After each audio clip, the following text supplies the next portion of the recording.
Ken Riley, most of you have probably never heard of him. He is a corner, or he was a cornerback for the Bengals. He's their all-time leader in interceptions. He had 65 of them. He played his entire 15-year career there with the Bengals, and just like uh, basically was kind of not necessarily the exact shutdown corner that you guys were talking about earlier, but he played very, very well. He got a lot of interceptions. He was flying around the field. He's better, even though most people have never heard of him. He's better than any defensive player you can think of on the Bengals ever. He really was just, again, you're talking about 15 years on one team, and he was always a starter. He was never not a starter for that entire 15 years, which says a lot. So he was the few. I mean, the Bengals weren't exactly a storied franchise as we talked about, but he was somebody that they had to account for that huge stretch of time on that defense over and over again.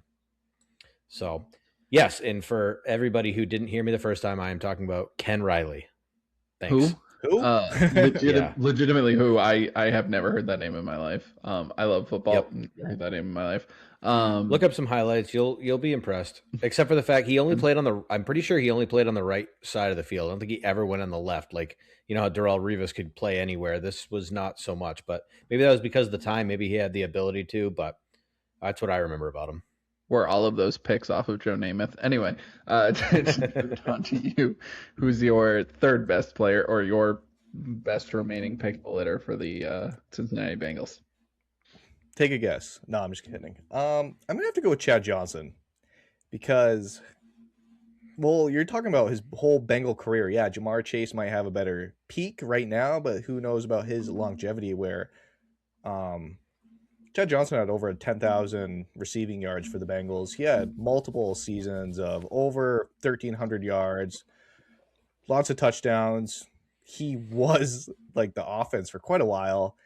They had Carson Palmer, but if you are a receiver and you get a nickname Ocho Cinco, he was such a dog. You got to respect it. He would talk so much not even trash. Grammatically correct. What?